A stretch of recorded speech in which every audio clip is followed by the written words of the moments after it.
think your team are good at. Yeah, absolutely. And we do have draft actually having been started. And Glaive Esports Rose here, then cannot say it enough. They still get the Kaisa Stone. They're going to be able to pick up that Kaisa here. And Legendary Wolves actually taken away the Olaf. So already we're seeing things in this draft that are different, that have changed, at least for the Legendary Wolves side, which is exactly what we wanted to see. Yeah, and here we go. They're also picking up an ADC that's a bit safer, like I wanted. The Jhin can farm really safely from long range and doesn't have to scale as well as the Aphelios. Is going to be useful in these mid-game team fights with the ultimate and the CC coming out of his kit. So let's see what they pair it with in the bottom lane. Looking at the bans, it's also very, very similar. It seems like these teams, they have a plan and they're sticking to it. And I think this is a good mental advantage, not even advantage, but a plan from Legendary Wolves to say that we're going to play our style. We thought that game was winnable. We made a few mistakes. We're going to tune things up. We're going to make our picks just a little bit better and work for us. But then the Udyr comes out on the other side, and I think Glaive Esports still getting what they want as well. So let's see how it plays out. Yeah, definitely going to be interesting here. And once again, with the Gragas third pick here from Glaive Esports, going to be able to kind of flex these around continually. Last game, we did see that up towards the top in Glaive Miho's hands. And, performed decently well on the champion. Not really any major complaints to be had here, but Quinn actually going to get picked up here? No, that's the Camille. And I know people on their bingo cards, they are looking at this and they're saying, please let this be Teleport Ignite Camille. I do not want the flash, so they can check another box off, but I am really, really hoping that, actually, no, never mind. I won't say that. I can't be biased here. Player's going to pick what they pick, right? Yeah. I have no intention, even though I helped you all get that broken square on your cards. But regardless of that, Yone also going to get banned out here once again. 2 to max has been very, very powerful in the champion. Can't say I'm surprised, as this draft is pretty much working out very, very similarly as far as pick order would go for Glaive Esports Rose. The Nautilus, though, they're going to go ahead and take some of that peel away from the side of the Legendary Wolves. It'll be interesting to see if they do decide to ban the Leona as well, as we did see that in the last game. And it is, again, one of those kind of sub-champions that does provide a lot of peel. Yeah, it looks like the Zed's going to come out here. Maybe it's the last ban. Something that I think is going to be pretty crucial for a Glaive here is toward the top side of the map. The Gragas was building full AP last game, and I think with Olaf and Camille both locked in, you have jungle AD, or you have AD in the jungle, you have AD in the top lane, and building toward that armor is just going to be very crucial. Making sure that you're never going to die. And then Glaive just gets to play through the bottom lane again like they do. They do it better than anyone else in this league, making sure that their keeper can get ahead and their bottom lane is going to be able to rotate for those mid-game objectives. I think it's going to be huge. Yes, absolutely. And, given the composition that they do have right now, it is that all AD comp from the Legendary Wolves. So they are going to need a little bit of... maybe some of that AP, but Senna actually going to get Hubbard, and this could be very, very interesting. I don't think that's going to go through. Yep, that is going to be the Leona. So it was not banned away this time around, and so that will get picked up. And I think it'll be a decent pick overall. Leona does provide a good amount of peel, I think, for the squad, especially when you have things like the Udyr and the Gragas that are going to want to be kind of getting in there, getting dirty. And Galio picked up possibly again here for Issei in the bot lane. Yep, that's what it's going to be. And yeah, Glaive Esports Rose, they might as well possibly just run this one back. We have the Galio pick here. Again, I don't know, mid lane. Syndra? Very well could be. It's still left on the table. Absolutely. Again, both teams just saying that, our plan is going to work. This is what we've prepared for. The Leona and the Jhin in the bottom lane, I like a lot more. You don't have to count on it for scaling. The champions are just a little bit easier to play. And the Cassiopeia coming out for Glaive, it looks like, is just a scaling mid laner for them now. So they can wait. They can sit back and wait and say that eventually, we're just going to take over this game. Let's see what the response is for Legendary Wolves. Yeah, I'm going to have to wait there on that one. And about 5 seconds left here as the timer will count down. And that is going to be the core key in the mid lane. Coming out here for Skiz. So we have the Cassiopeia Corki matchup. Going to be fireworks there going off in the mid lane. And Legendary Wolves, I do like this composition a lot more. Previously they had kind of set themselves up with this scaling composition. They were, getting ready to say, okay, well, let's hold on back. Let's scale up with these champions that we picked. We've got the Gangplank, we've got the Aphelios, but this feels a lot more like a composition where they can take the initiative, right? You have the Camille that is very willing to go in there with hook shots, with the Hex Tech ultimatum, going off the back of Leona, can be a very, very kind of dominant front line, but it also very, very dangerous, where if this Glaive Esports roster does manage to find themselves caught out or overextended, I think that this Legendary Wolves composition can take advantage of that. I mean, Camille, Corki, Leona, all of those champions very, very easily can get in on the action and into the fight, whether it's Valkyrie, whether it's Zenith Blade, whether it's Hookshot, and then Olaf and Jhin provide a lot of stable, kind of damage. And I think the Olaf pick, honestly, is really, really great. I mean, you have this Glaive Esports Rose roster that has something like Udyr, Gragas, Galio, right? Well, okay, yeah, Olaf's going to run right in there anyway, and really is not going to care about any of that CC, and that has a lot of ability of this team to be able to follow up behind him, which I think is very, very, very important. So this Legendary Wolves roster and this lineup that they've drafted for themselves, all kind of revolve around the same idea of, okay, once we're going in, we're committing as a unit, as a full team to that engage, and that is exactly what I like to see. Yeah, I really want to see. I felt like a lot of the game came from the lanes. It's sort of just a lane kingdom in the bottom where Legendary Wolves wasn't really tracking the jungler very well. And here comes Olaf running to a lane, getting a double kill, feeding the Kai'Sa.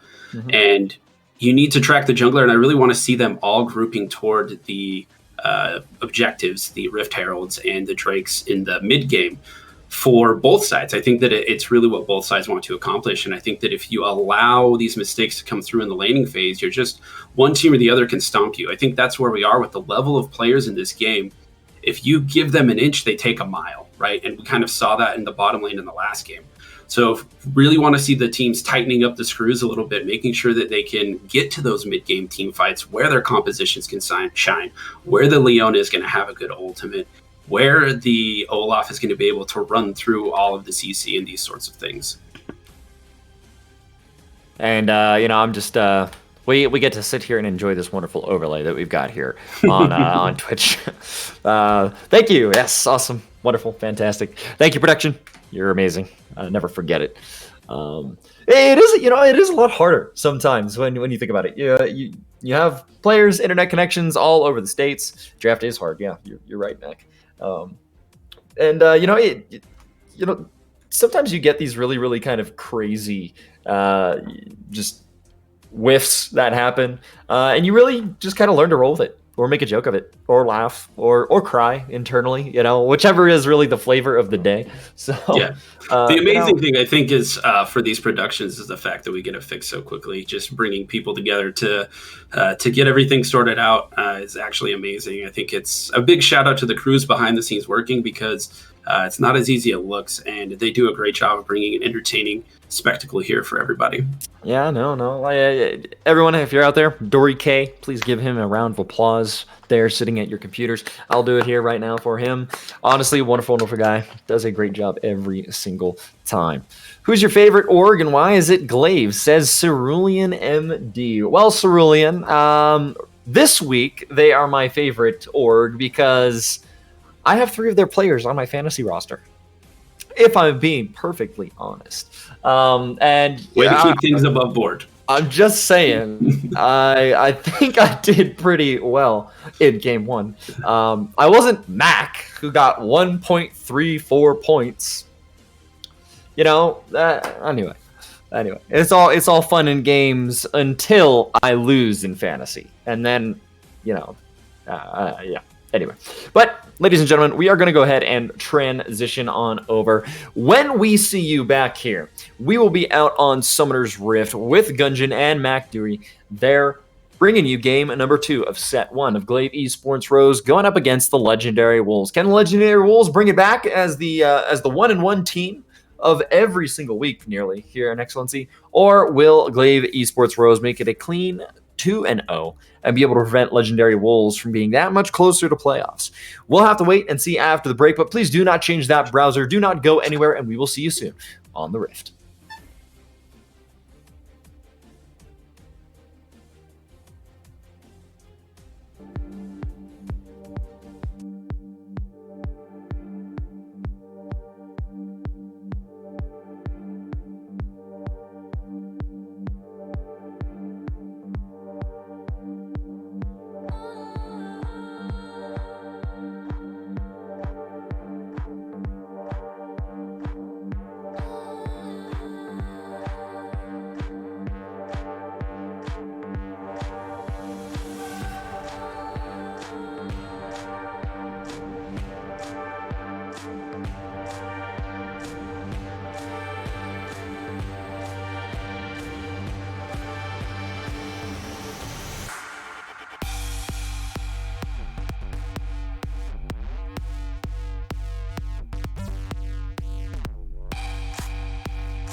So hold our heads up high and beat the drum to what we love.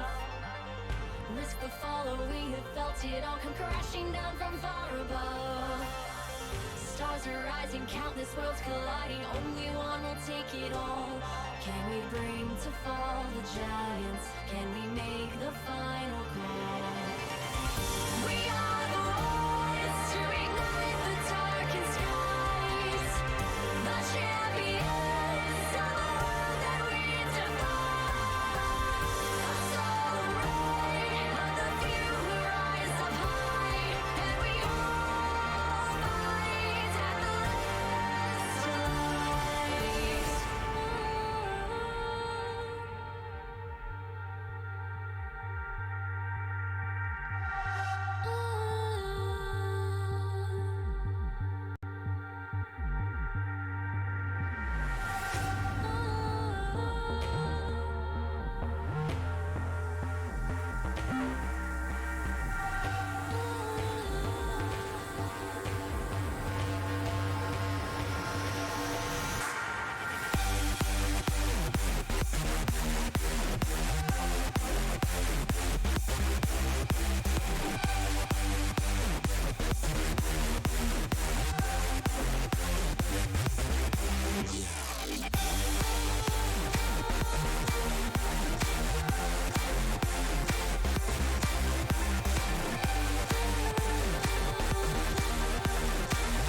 Hello, Summoners. Welcome back onto the Rift for game number 2 of this best of 2 between the legendary Wolves and Glaive Esports. Glaive in game number 1 in dominating fashion, trying to make a stamp right back on mid-leagues. And Glaivezilla has been knocked down a little bit by Meme Kong. Or has it been Glaive Kong? Oh my god, I can't believe I screwed up the names. Yeah, Memezilla. Come on. Regardless, they're doing good now. They've got Kiba back Gungeon, as we're learning the hard way for skipping on him in the fantasy draft. We'll have to see if he can make another repeat performance on this Kaisa pick. Game number 1 was pretty good, and he's got Issei right back on this Galio pick with him to help him out.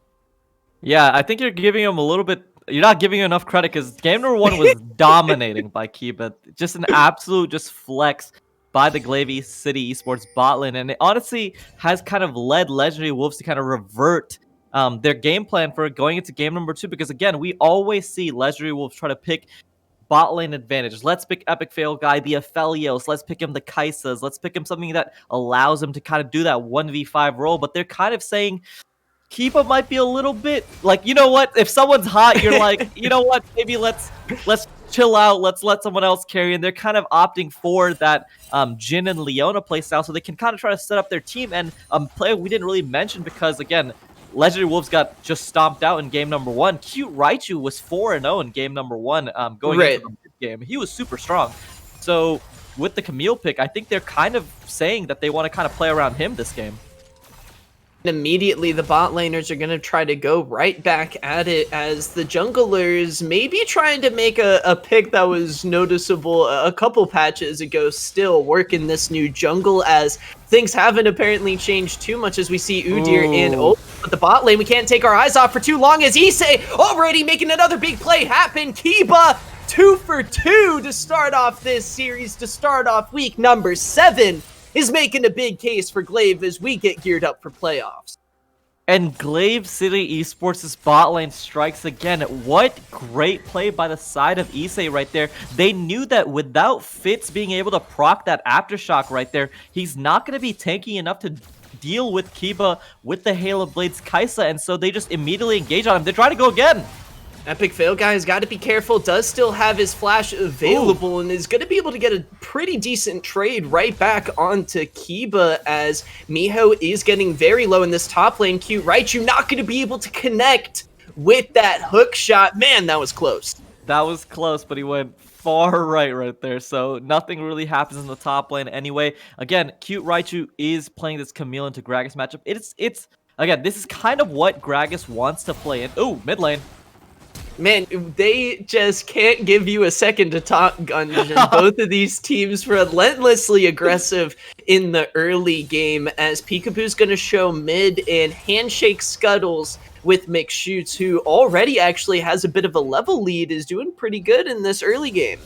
Yeah, McShoots pretty much opted for that full clear of his jungle, went pretty much just straight down into the bot side scuttle, and also going to try to take that Gromp if it hadn't been taken by Peekaboo in the early game. So again, just great pathing by McShoots, kind of trusting in his laners to just build the leads themselves. But bot lane, Kiba's gonna get real low with this Ignite, actually staying above half. Epic Fail guy's the one getting real low who's got to be careful. Their grenade is going to bounce, but both bot laners able to walk away with that one. Kiba still with heal available. Issei though on this Galio, the critical summoner spell is available. He has flash up. and I think it's fine to go for plays like this, but Legendary Wolves' bot lane needs to try and just calm down and just be okay with not winning. And I know that's hard to do sometimes when you're such a dominant bot lane, when you're a bot lane that you always get played around. You're like, let's try to make a play, let's try to happen, because that happens all the time. It's like you lost game 1 mainly because bot lane, it was a bot diff. Kiba and Issei kind of just absolutely stomped, and you're trying to make plays to try to kind of come back from it, but that's not what you need to do in game number 2. I feel like they're trying to take unneeded risk, and if they give Kiba another kill, if they don't end up picking this bot lane wave up, they're going to be in a situation where this bot lane just might run away with it in game number 2 as well. So they just need to chill out. If on the side of Epic Fail Guy and Fitz, just say, we have Raichu playing really well, let's just let him carry, and let's just try to set him up in the mid game. And as we get a repeat performance in the bot lane, that's going to once again put McShoots in the driver's seat for this game, already taking care of the dragon. Peekaboo stopping by potentially a little late. It is going to go over to the Udyr as he is a little low, but Peekaboo, no ultimate available, doesn't feel comfortable trying to look for this fight, but the flash bear slap comes in. McShoots want this one. The Zenith Blade's going to come through. Epic Fail Guy long way away. Kiba is dealing out the damage, and Kiba's making plays happen with his team, Glaive Esports, playing on the same page. And Issei on Galio is just making things happen over and over and over again. This guy pulls the trigger immediately. He immediately flashed on a Peekaboo, knowing that Peekaboo would have to flash away after McShoots had flashed on him as well. And so he pulls the trigger, gets the engage off, and Kiba, again, is the beneficiary, picks up the 2 kills, and it looks all good and dandy. But Issei is really the one that's kind of making the plays and making these engages happen for Glaive Esports. Now, with already almost a 2k gold lead at 6 minutes, it's getting scary. You feel like it might be a repeat of game 1 again for the side of Glaive Esports' bot lane. But this time around, though, it is, I feel like, a little bit of a different style composition for the side of Legendary Wolves. Last game, they had the Gangplank in the top lane, and J4 Rill, kind of the supporting cast. This time around, they've got, I feel like, some different tools to try to look for fights, especially with Raichu, as we talked about earlier, with this Camille pick. Yeah, and again, Skiz on this quirky pick is going to scale up into kind of just that ranged carry. Is going to be a problem in the side lanes as well, going to be able to pressure towers. Right. The big problem is that when you give Kiba and Issei this big of a lead, that dragon control, especially in the bot side, is going to become a really big problem. Top lane, nope, I get baited by this all the time. Every time Camille goes in, you're like, your brain goes to like Attack on Titan. You're like, oh my god, she's going in, she's going to take the fight. And it's always just poke, poke, poke, poke, top lane. Yeah, the top laners just enjoying their time in the pool, playing around with the pool noodles, but cute Raichu starting to pick up a lot of damage as Miho's going to try to body slam right back. Meanwhile, Directed Cam takes us for the bot lane as immediately we're going to get Peekaboo jumping out of the bush, and that's going to be a root coming through. Issei is taken down as Kiba, caught off guard, is going to be forced to back off. And it felt like Issei mid lane as well. Oh my goodness, Skiz is going to get hit by the bear slap. This is cute. Raichu trying to teleport with the hook shot coming in. Trying to look for his best Levi impression. He's going to try to use the X-Tech ult to make him to lock down Mick shoots, but you're trapped in here with the Udyr. You gotta fear him. Coming through, Miho finds the kill onto Skiz, but cute Raichu staying alive, takes down Mick shoots. It's a 1-for-1 trade right now, but the snake bites and takes down Peekaboo 2 to max. Picks up a kill as well. It's a 2-for-1, 2-for-2 in total as these teams are going back and forth. Cute Raichu called that play immediately. Again, McShoots and Totemex tried to force it onto Skiz. They weren't able to get anything happening. Cute Raichu looked like he might have been able to get the play off, but he didn't have enough mana. Tried to burst out McShoots. It didn't come into being. Then Peekaboo joined the battle as well, ends up killing McShoots, but on the back end of it, they tried to burst out Totemex, but he lands a beautiful Petrifying Gaze onto cute Raichu, was able to stun him up, and then they burst him out. Peekaboo then tries to run and misses the axe as well, and he gets bursted out by Totemax and Miho as well, and again, at the end of it, just a 2-for-1, but in terms of just overall gold allocation, those kills and assists going over to Totemax is just going to become a bigger and bigger problem. That kind of, again, overall in terms of lane state, we saw in the early game that Skiz was kind of bullying out Totemax, trying to freeze the wave off, trying to just kind of build up that CS lead, but with that gold kind of being funneled into him, this game is, this lane is kind of just directly back to even, and Issei getting caught out.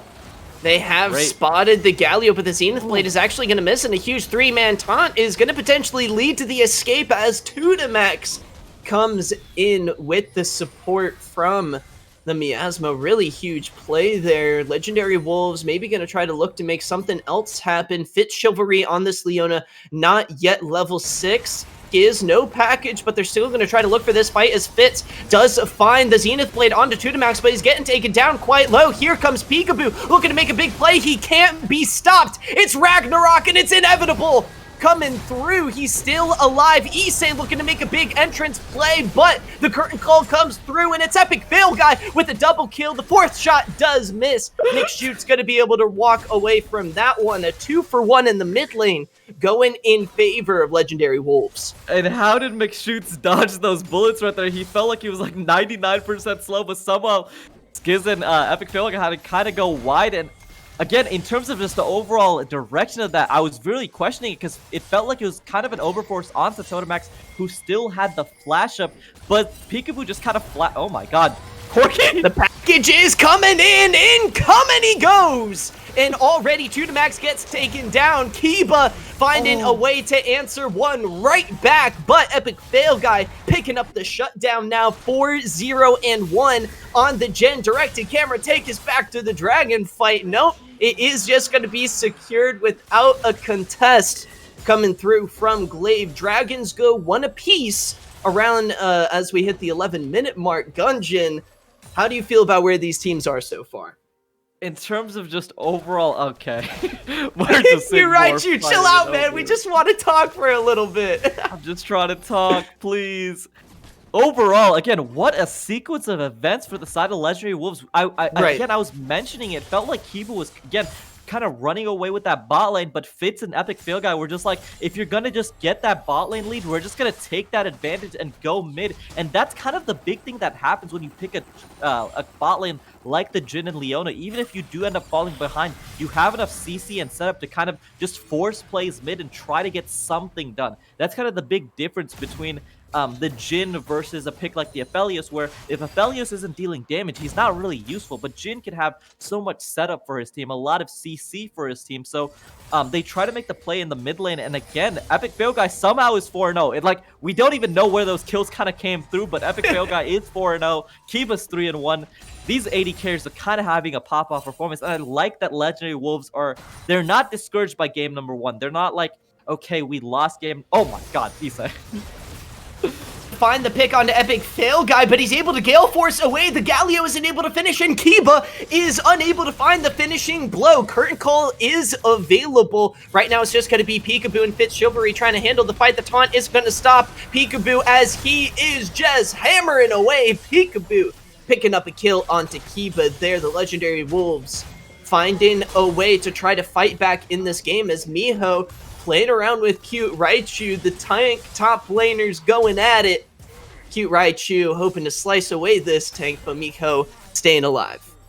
Yeah, and overall, again, getting the flash out there is going to be good for the side of Legendary Wolves. It is going to prevent, especially when the Dragon fights or that Rift Herald top fight starts up without the flash engage from the Dragon. So overall, good play by Cute Raichu. That bot lane play does end up making it so that Totemax and McShoots end up breaking that mid lane. It's not going to be too big of a deal because, again, opening up Cassio into the world is not that big of a deal. She's still kind of a small snake. She's not turned into the Black Mamba like we expect her to turn into later into the game. So, again, not as big of a deal as it was in game number 1. But overall, I like what Legendary Wolves is doing. They're like, okay, Kiba, you want to kind of smurf on us in game 1? We'll give you the Excellency mid-league special. And they're just ganking him and ganking him and ganking him. And overall, Kiba's just like, what, guys, what did I do? He opted in for the serrated Dirk build early on. Oh my god, Skid's gonna try to go for it.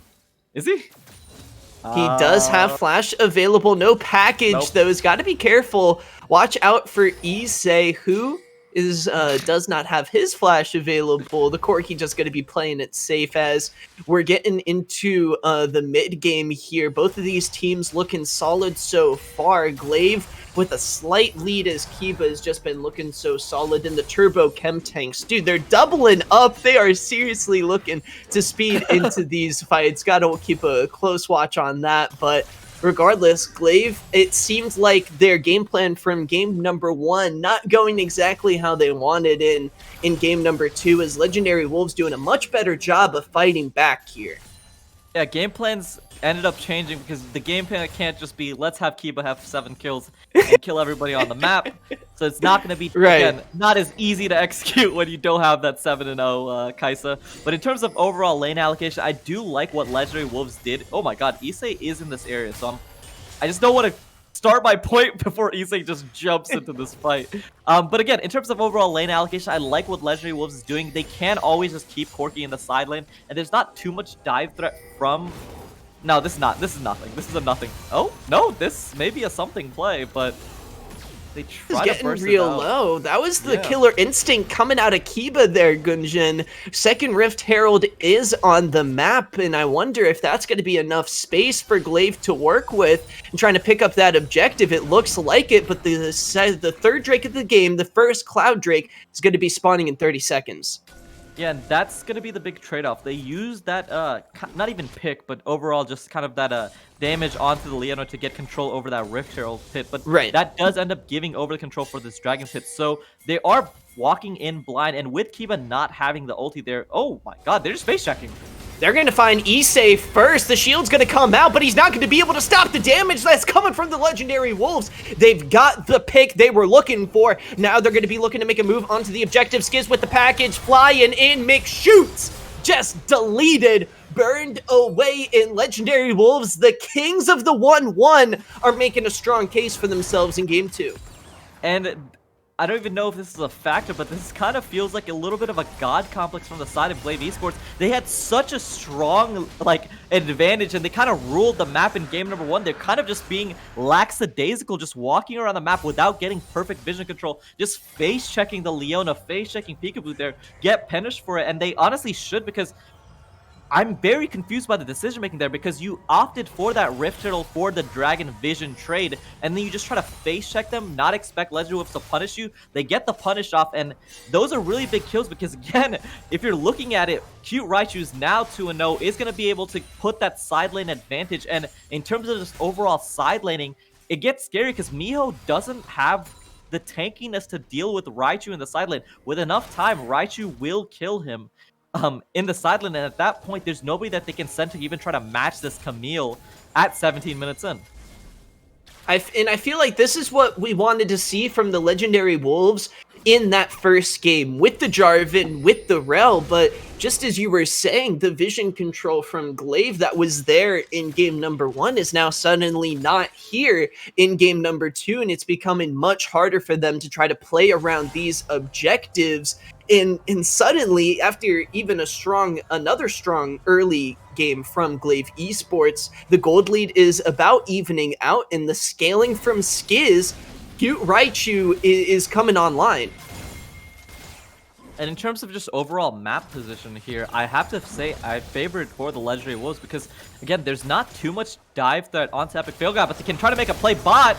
There's a lot of dive potential coming out of Cute Raichu, but he's unable to lock down Kiba for long enough. Issei gonna be running in as a teleport is coming from Miho. Watch out for an explosive entrance as the flash comes in. The cask does miss, but the hero's entrance is gonna slow down Skiz for long enough. They've locked down the Corki as the Rift Herald in the top lane is just creating havoc for Peekaboo. The jungler's in a tough position, while as it's a 4v3 for Legendary Wolves in the bot lane. This is going to be tough as Epic Fail Guy, Cute Raichu, and Fitz do not have a lot of wave clear.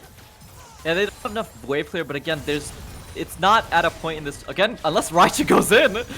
Are they thinking the Legendary Wolves want to try to look for a disadvantage fight, and that's going to cost them 2 quick kills? Go over to Glaive Esports as they'll take that every single day of the week. And there's just some decisions being made by both teams that just have me kind of like jaw open. Oh my god. Goodness, Glaive, the rotations, the season 1 flashbacks, it's all coming together as they're taking over the map. Skiz has a lot of damage, but just as the gold lead was starting to get close, Glaive jumping back, nay, vaulting back in front, are now 4.5K in the Mac green zone. Mac, let's take a little bit of a breather, break down what we just saw there. In terms of, I was mentioning it, overall lane allocation, I liked what Legendary Wolves is doing. Skiz was going to be able to hold the Kaisa and the Galio in the side lane because, again, there's not too much dive threat if he doesn't just walk into Issei's face. So holding the 1 for 2 is just overall advantageous for the Legendary Wolves. And with that advantage, they try to force it onto the bot lane with Fitz, Chivalry, and Cute Raichu just walking down and roaming over to the play. But Raichu got greedy, and this is the big problem. You cannot get greedy when these teams are so quick to react with the double TPs coming out there, because Raichu ended up ulting the Galio, not Kiba in that situation, which led to Kiba being able to just flash out, get out of the play, and then the response happened. Miho came in, Totemex came in. They ended up turning the fight. Skiz dies, bot lane outer ties. At that point, we saw Mixshoot's already dropped the Rift Herald, so it's not that much to analyze up there. But Cute Raichu just gets greedy. He assumes that the play had been over, that people had already left to try to reset the lane states. But Totemex was just waiting over the wall. Raichu engages, he dies. Totemex gets a beautiful flash, petrifying gaze onto Epic Fail Guy. And again, you talked about the gold lead. It was dead even, but plays like that, when you get a little bit too greedy, try to overforce is when you end up losing here. Oh my god, mid!